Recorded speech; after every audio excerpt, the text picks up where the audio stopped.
bạn nha. Hello các bạn, chào các bạn buổi sáng.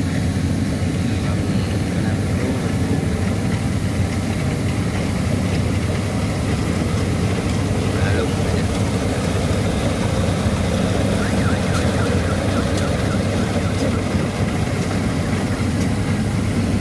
Cái đập bắp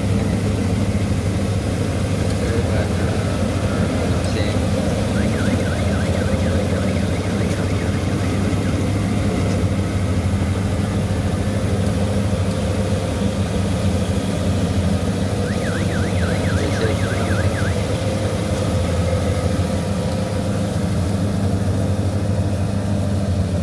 dạng đúng rồi nha.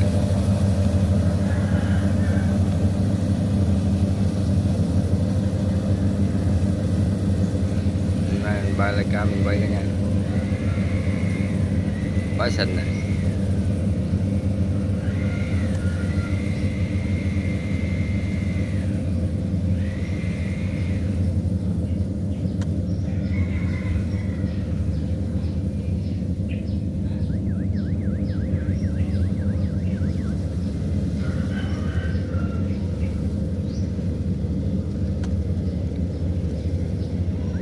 Bên đây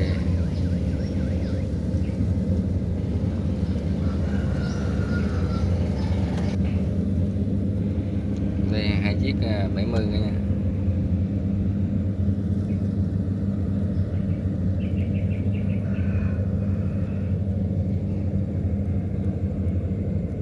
Chiếc 70 với chiếc 93 cả nhà, 3 chiếc tặng hai lúng cả nhà.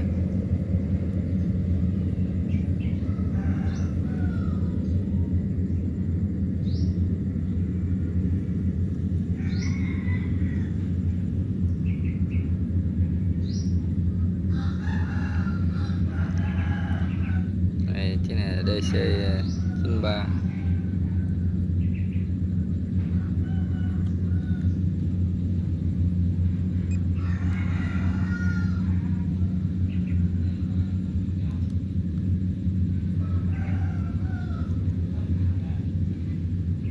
Cái gì?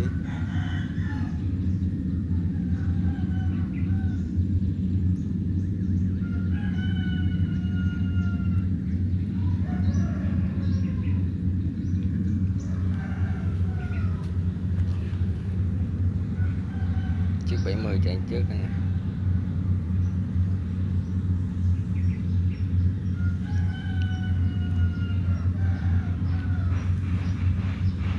Cả nhà nhớ coi kênh mình, ủng hộ kênh mình cả nhà.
lúng nghiêng máy một bên luôn cả nhà.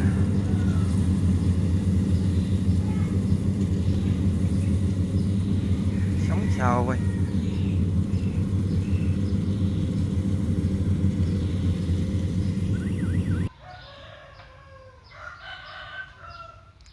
Kết thúc video tại đây cả nhà.